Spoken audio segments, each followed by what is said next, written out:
Hi, I'm Bob Spinozzi, and welcome to Small Town. On today's show, we're going to talk about high school sports superstars. On Saturday night, November 29th, the fourth class will be inducted into the Littleton High School Athletic Hall of Fame. The induction and banquet will take place at the Devon's Commons Center in Air. Inductees for this year's class include 1 contributor, 1 past team, 2 coaches, and 8 individual athletes. Now, in our first segment, we're going to meet 2 family members who are among the 8 athletes that will be inducted. It's not brother, sister, or father, daughter.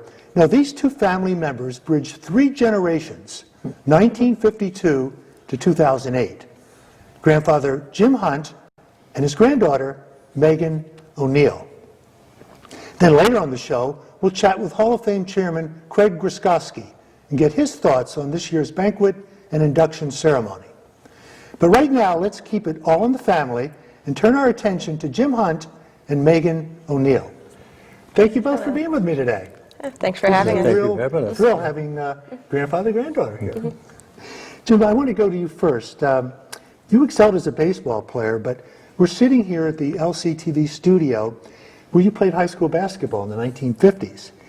And as you look around this room right now, your mind must just be filled with memories. Oh, it's bouncing off the wall, Bob. The memories here are unbelievable. I'm sitting here in front of a stage that the basket was hanging in front of it. And as I explained to Meaghan coming in, that stage was just loaded with students for every single game. And it just brought out the memories of even taking foul shot and shooting your foul shot into the crowd was that scene, which sometimes for the opposition might have been a problem. For the home team, it wasn't. So. Now, you were also telling me that this really was the best court around, of all the towns around. And I was talking before we got on the air here, that Acton in Air, for example, was smaller not only in length and width, but the ceilings were lower, so that when you were taking your normal shots, you had to be careful from the corners because you could hit the ceiling. And so everything was different from today's sports. There was no question as far as what you see today. Every town you go to, the gyms are totally regulation and beautiful. They have all the accommodations. But we played in some pretty rough situations sometimes. Now, Meaghan, I think back then, correct me if I'm wrong, but I think everyone shot foul shots underhanded. There was no jump shot? Oh, yes. Yeah. No. The jump shot came in, and we utilized that quite frequently. Now, a strange story, and I don't hope I'm not taking too much time here, but talking about the underhanded, we had one coach that wanted to teach that, and we kind of got away from it in my junior and senior year, and it became the one-handed type foul shot, and I never did take the underhand, never took to it, and so I can't say how much it worked for accuracy. Well, anyway, you played all 4 years of high school, 1952 through 1955. You were the basketball and baseball co-captain your senior year in each of those sports. And you have so many accomplishments, and we're going to be showing them as we go through the show. Meaghan, you excelled in softball at Littleton High School, and that led to a scholarship at Franklin Pierce University. I'm going to talk about that a little bit later. Okay. But you were telling me that there was a certain JV game that you played in that your grandfather likes to recount. Oh, definitely. So I'm going to let you do the play-by-play on that game right now. Well, the JV game was kind of a reward to me because I always stressed the importance of foul shooting, winning basketball games. And I think it went back to the fact that my last high school game, we lost the championship by 1 point, and we had the opportunity to win it in the last 10 seconds with foul shots, and we didn't. So as she was growing up, we used to play in the yard, and we'd have this game, would be 10 shots and so on and so forth. She got very good at it. And in this one JV game, it came down to 4 seconds. They were behind by 1 point, and she got fouled and had 2 shots. And Meaghan made both of them. And I was sitting with her dad in the stands, and he poked me, and he said, "That's the result of you playing outside and practicing." And that's true. Definitely. That's true. So that was quite a story for me. So, So of course you knew you were going to make them both. Well, with him watching, I had to. So otherwise, I'd be back in the yard again. But no, he definitely drilled that in me just to keep shooting the foul shots. Those are free shots for you to have, so let's be the best that you can be at them. So What a game, yeah. that's a So- good memory. So. Well, Meaghan, there was also softball. From 2005, 2008, you were four-time Mid-Wachusett first-team All-Star.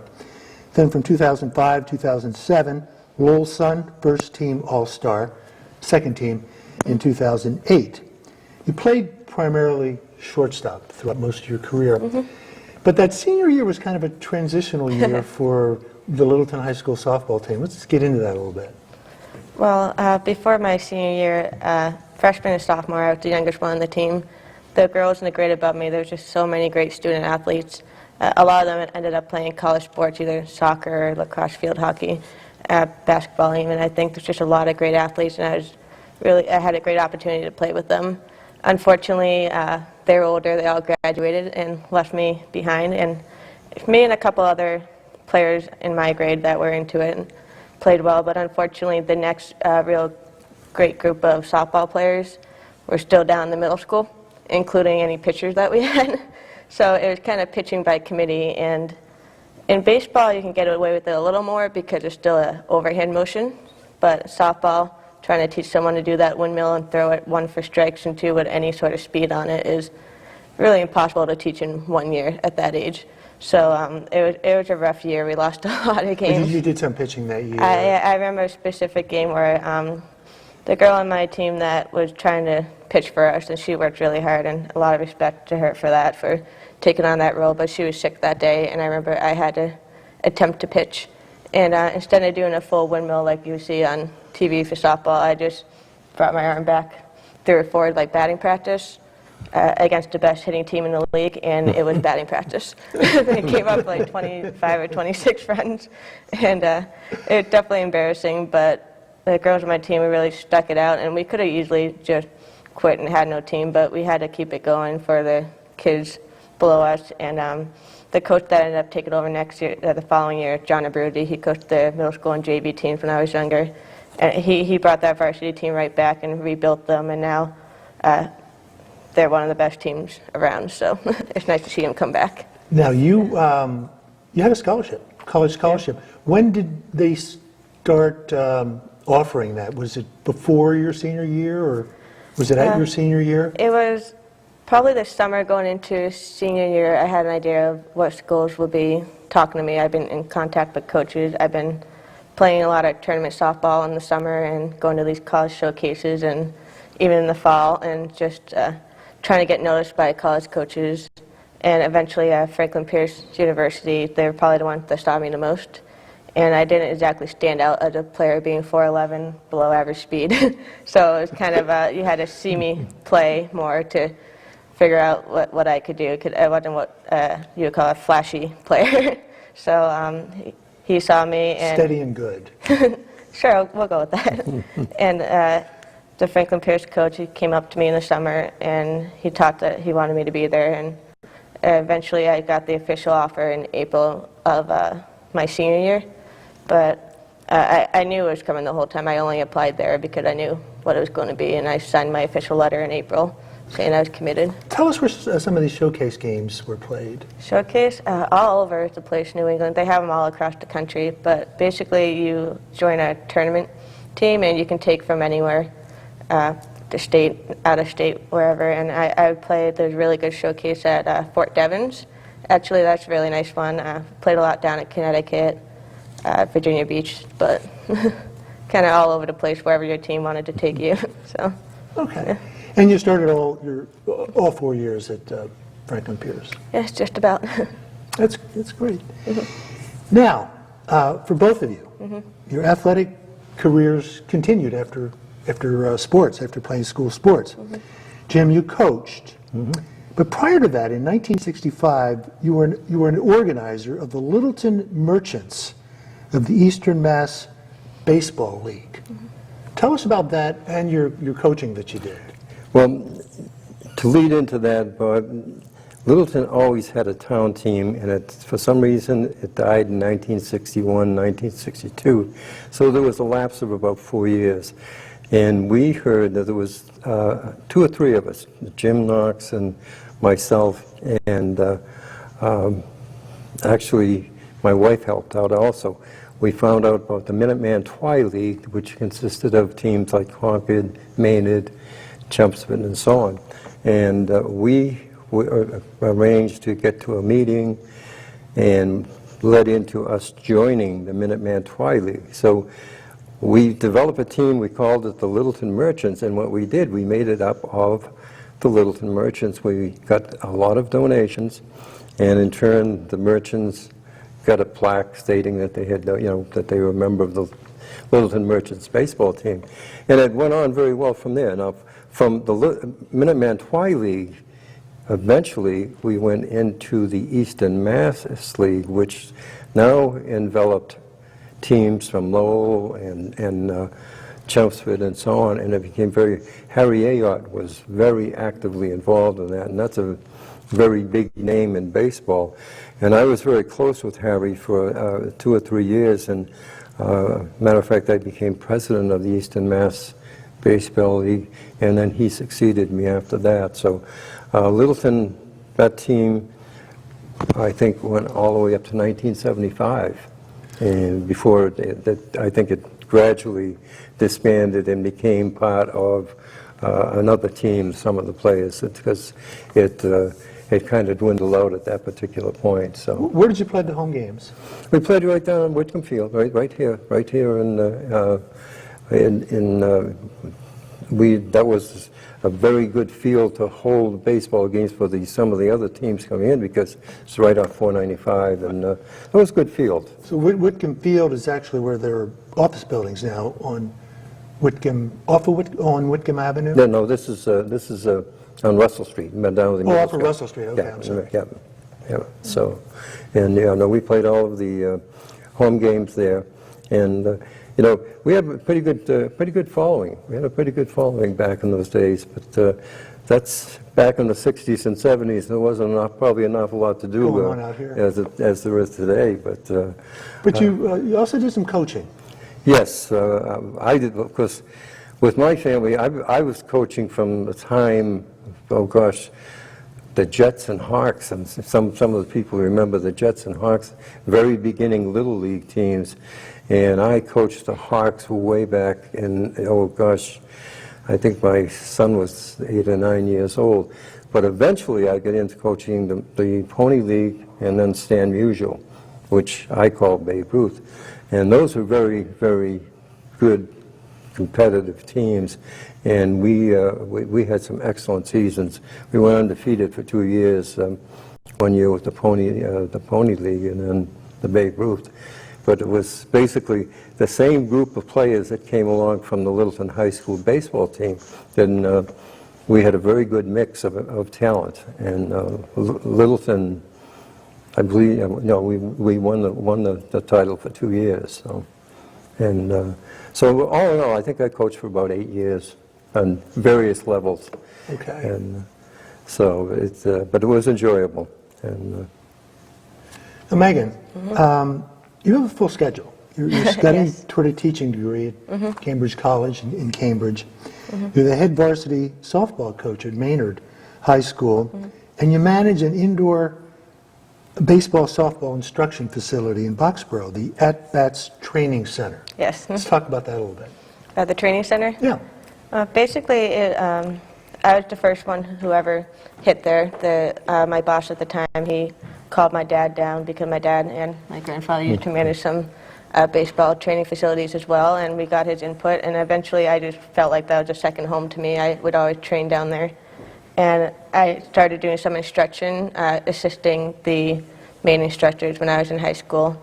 And when I came back from college, I got right into actually instructing, running clinics, running softball clinics, and eventually I helped out a little bit, and that job just turned into a management position when my boss realized that it would be nice to have someone else besides just him run that whole thing. He would work, 70, 80 hours a week in the winter. It was crazy for him. So I just started actually organizing clinics, hiring different instructors for baseball and softball. We have coaches from Harvard University, head softball coach. We have Boston College hitting instructors for baseball down there. And we have some real big names down there. So, and we run from ages 5 to instruction for high school players, and even college players when they're on break can get lessons as well. So. Okay, so things will really pick up as we get into wintertime. Oh yeah, so in the winter I'll spend most of my time there, and usually from January to March, those are our big 3 months. We get everyone getting ready for high school tryouts, and we get the little kids getting ready sometime for their first season ever playing, or just trying to be the best they can be, and a bunch of clinics. And it's nice to just meet a lot of great kids and great parents. And I feel like now just going around town, even Littleton, Acton, Boxborough, Maynard, those places, I just run into so many people that I know from down there. You just meet hundreds and hundreds of people, and you see the kids develop, and it's really neat. It's a great job. So. But your other job now too at Maynard High School. Yes. You're actually doing some instructing right now, this time of year? Not for the Maynard. Not for the Maynard. Yeah, I'm not allowed to work with them. You're going to start that, pick it up in April? March, yeah. I think third week of March tryouts, so. Okay. But before then, I'm not allowed to work with them, unfortunately. But. Just what was your first reaction, the two of you, when you each found out that you were going to be in the Hall of Fame? Who called who first? Well, you found out first, right? I found out, and this is, but I was very, very much hoping and looking forward to Meaghan joining the Hall of Fame. I was very shocked when they told me that I was included, and I'm very humble and honored, but you know, my main thrust was really, I was so pleased that Meaghan, because she really and truly, with her stats, and I think you've seen it, deserved to be there. And I kind of represent a different time in sports, and you know, it was very surprising to me, and I'm, like I said, I'm very humble and honored that I was included. But the phone call came to me, and I got to blame my brother Ed for this, because it was kind of funny the way he did it, because he called up and he to tell us Meaghan was included into the Hall of Fame. And we were very happy, and my wife and I were back talking, and he went on and he said, well, do you want to know who the others were? And he listed all of them, and he finally got to the last one, and he said, James Hunt Sr. Well, of course, you know, it kind of just went over my head. You know, Well, in fact, you know, in high school, didn't you go by a different first name? Yes, I did, as a matter of fact, and that's, my middle name is Harold. And I went through high school with the name Harold, and when I was in the service and in the Army for 2 years, there were very few drill sergeants who wanted to call me Harold, and I didn't want them to call me Harold either, but it was James or Jim and or other names that they might call me, but it became very easy for me, and when I came home, I just kind of picked up the name Jim, and when I met with my wife Judy, it became Jim. It made it difficult for her and the family, because family still call me Harold. So, but you know, it took for a while. Everybody now, but some of my old friends still call me Harold, and I still answer to it. So, and Meaghan, as I mentioned to your grandfather earlier in this piece, he had a lot of accomplishments, and you had a ton that we showing as the program goes on, and it's really great to recognize athletes from all the different generations. You know, you're going back to the 1950s, Jim. There's not a lot of reference information left that we can go to. There was a prior class, the 1948 basketball team is in the Hall of Fame, and you know, we had a difficult time getting some you know, stuff on that, but it's just wonderful to sit here and recognize athletes from all generations. Well, that's kind of why I feel that I'm kind of hopeful that somehow maybe I can represent some of those great players that may never get the opportunity because of what you just mentioned. You know, there's records are hard to find, families are scattered, and unfortunately some of them are not here with us any longer. And I really and truly feel that there are several that I know that probably their records speak for themselves, but unfortunately they may never get the opportunity to be nominated. So, but no, you're right. It was a different time, and that '48 team was really. It's quite something. Well, I was only 10 years old at the time, and I looked up to most of those. And interesting, you know, like Art Curry, Sam Knox, and Frankie Wilcox, and people like that. That you really looked up to back in that time frame. And as your grandfather taught you, it was really important to do foul shots back then Very as well. important. It's still important now. So, Definitely. okay, well, look, I guess the next time I'll see you will be at the Hall of Fame. We'll look forward to it. Induction ceremony on the 29th of November. Great. Thank you for having us. Yeah, thank you. both. It was enjoyable talking to you. And we'll be right back.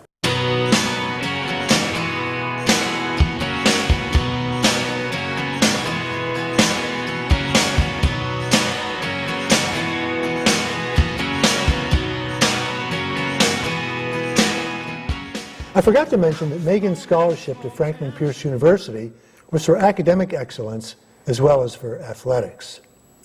And you know what else? Meaghan reminded me that Franklin Pierce was the 14th president of the United States. I had completely forgotten that. But speaking about important people, how do you like that segue? Our next guest needs no introduction. He has a very successful dental practice in town. He's one of our Light and Water commissioners, and he's the chairman of the Littleton High School Athletic Hall of Fame Board of Directors. A native son, Dr. Craig Gruskowski. Bob, always good to see you. How's it doing, Doc? Pretty good, pretty good. Doing okay? Yeah, beautiful day out there. I'll be heading out to my daughter's playoff game in field hockey out in Quabbin. And then this evening we'll be having a football playoff game tonight at 7 o'clock. So I'm looking forward to a fun-filled day. All the time. That's what it is. That's what it is. You know, I just had a lot of fun talking with Jim and Meaghan. Now, keeping up with family here, your sister will be joining you and a brother in the Hall of Fame. That's right, Bob. My sister Kim, graduate in 1980, was by far, as many people have told me, the best athlete of the Gruskowski family, and I would concur. So on the 29th, which, by the way, is her birthday, what a nice birthday Really? present. Yes. She will be inducted into the 4th class of the Littleton Athletic Hall of Fame. Now, that's a heck of a coincidence. It is. That it is. And what did she play? What sports did she play? She was a 3-season athlete, so she played field hockey. Well, obviously, I know the answer, but I'm going to just ask the question that way that's anyway. good. All right. Field hockey, basketball, and softball. And she was a premier field hockey player. That was the sport I think she loved the most. Okay. Now, we have some other athletes and participants. Do you want to mention their names? Or? Sure. We have 4 categories, as you know. We have athletes, teams, contributor, and coach category. In the athlete category, we had 8 inductees, and I believe, Bob, maybe correct me if I'm wrong, we had over close to 40 athletes, Yes, I believe. yes. Yeah. So we have Meaghan O'Neal, who was I can't remember, I don't have the year. Do you have the year, Bob, she graduated? Well, she graduated, I believe, in 2008, I believe. 2008. Alan Brown, who graduated in 81. Christopher Osterman, 2008. Kim Gruskowski Kirby, my lovely sister, 1980. James Hunt Sr., 1955. Shannon McCumber LaPointe, 1999. Ron DeToli, 1973. And Matt Pindara. I have 82. 82. I had he participated from 79 to 82. In the team category, we have the 1965 field hockey team, who were undefeated that year. Contributor was the Henry Vincent Cooper Foundation. He was very instrumental not only in Littleton athletics in donating monies to purchase uniforms as well as equipment, but he also had trust funds that are available to many organizations in town. In the coach category is Frank Analdo. He coached track for many, many years. Again, I don't know the number of years, but I know it was many Well, years. you know, I did remember from his profile that he was associated with Littleton from 1960 to 1992. Not as a coach necessarily, but as a teacher. As a teacher, Yeah. okay. And our last inductee will be John Warden, and he was a basketball coach from 84 to 87. Do you have the right year? Somewhat, yeah. Yeah, okay. To be honest with you, I don't Okay. have the exact years. But now there's an example of someone who wasn't coaching for very long, but made an incredible impact. Just as an example, Sandy Koufax was a great Hall of Fame pitcher. He had a very short career, and he's in the Hall, as is John. Yeah. One thing that just amazes me, this is our fourth ceremony, is you know, from these nominations that have come in, how many very talented and athletic people that we had over the years that graduated from Littleton High School. That's right. one thing that just sticks out in my mind. Now that's going to lead into my next question. The inductees were selected from a list of many fine applicants that participated in Littleton High School. So let's go over that nomination process again. How does this work? Well, first and foremost, because there are a number of records that have been lost throughout the years, what the board decided to do was to have the community nominate an athlete or a coach or a team or a contributor. Since we could not verify you know, records from years past. I mean, current records are still available, but years past. So, Now, to your point, the 1965 hockey team. Correct. Is going to be inducted. correct. Not a lot available right now. Not a lot of information Yeah. available, nor would we ever have known about them unless someone nominated them.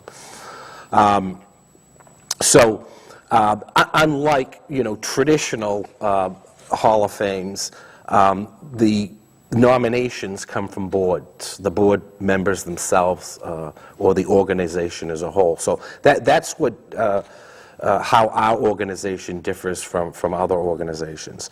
So the nomination form itself, you know, can be obtained from many sources, but the easiest source is the LittletonPS.org site. That is the school website.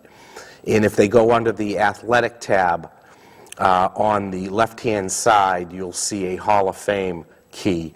If you key on that, a form can be downloaded.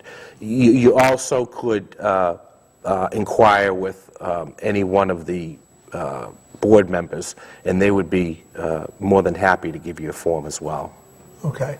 And on a typical applicant, now we need as much information as we can get, as you just said. That includes photos, newspaper articles, anything that you can get your hand on. Right. I mean, I think the application form itself, or the nomination form, is pretty self-explanatory. The one section, you know, which would help the board very much is there's a section in which we liked the nominator to list the awards or you know, any honor that the inductee or the nominee that nominator feel that it should have. For example, if they were captain of a team, or if they were if they had a record, you know, that was still being held at the school, if they were an all-star at the league level or at a higher level. Right. As well as a picture, because what we like to do is, as well as the inductee receiving a plaque is actually placed in a very special spot in the Littleton High School. We call it the Wall of Fame. And it's nice to have a picture of that individual in addition to a little narrative about them. Okay. And as with Meaghan, in speaking with Meaghan, she had incredible academic accomplishments. She was very accomplished in college. So we're really looking at a larger picture as well. Right. Beyond high school. Right. So we have just a moment or two just to rehash the hall itself, how it started and how it's evolved. Initially, I believe this first induction ceremony was 2009. Then you had another ceremony 2010. But now you're on an every 2-year cycle. But also, you were pretty instrumental in starting this whole thing. Yeah. Well, back in 2006, 2007, the superintendent at that time asked me if I would be interested in researching the possibility of forming an athletic hall of fame for Littleton, for the purposes of creating spirit. And after much research, I presented to the school committee. They endorsed it. And from that point forward, we developed criteria in bylaws of the organization. And we also produced the nomination form and had our first ceremony in 2009. One of the reasons that we've gone to an every other year, and again, that may change also in the future, is just the number of applications or nominations that we do get. That's why we encourage the public to submit as many as they possibly can, because the more that we have, the more that we choose from. Well, I'm a new board member this year, but you have quite a few that started with you from the beginning. Right. Our core group was Dave Kerrigan, who is a lawyer in Boston, and he takes care of our legal, quote, aspects, if you want to call it that, of the organization. And then we have, some founding fathers, I guess, if you want to call it, of Littleton, who have helped us, Darrell Payson, Ed Hunt. We've also had some coaches and also some former players on Littleton teams, Sheila Kish, Mark Crury, myself, Mike Lynn, who's the athletic director. And then the other thing which we've also done is we've included people such as yourself. And Jim. Right, Jim Kepiak, as well as Carl Alsterman, people who were not a member of Littleton athletics, but were involved in athletics, in their own communities, and now have moved to Littleton. Because it's nice to have a non-biased, opinion as we go into this. For a small town, I can't believe the credentials of some of these athletes that we're inducting. Really, really good athletes. Yeah, as I mentioned earlier, you weren't too shabby either. Well, I was knocked around a couple times, Bob, though. It just impressed me so much, the talents of the people that we have here in our own small town of Littleton. Yeah. Well. All right, well, we have a couple minutes left where we can just go over the ceremony itself on the 29th. We have a banquet, induction ceremony, Devon's Center, Devon's Convention Center, is it? Common Center, Common I believe Center, they call it, yeah. It's going to kick off ceremony is going to kick off at 5 o'clock. And this will be our fourth ceremony, as you mentioned earlier. And, one of the things that's nice to hear after each and every one of these ceremonies is that people have really enjoyed the entire event. It's well produced with help from Mark Crory and others. The meal is outstanding. And, you know, it's right around Thanksgiving, after we've just had, Yeah. you know, our beloved turkey. The meal is really quite good. And the hall can hold over 300, and we, you know, pretty much get, you know, close to that. And it's just a nice evening. There's a lot of entertainment involved. There really is, especially with Mark's productions. It's a show. Right, right. And in some regards, some of the inductees who have not been back to Littleton for a number of years consider it a reunion of sorts. And we receive quite a number of comments on how nice of an event it is, a community event that it is. And I know people who are coming up from Florida, Virginia, for example, and I'm sure you know situations like that as well. Right, right. Well, I mean, our first ceremony, we had Charles Kay, who came from overseas.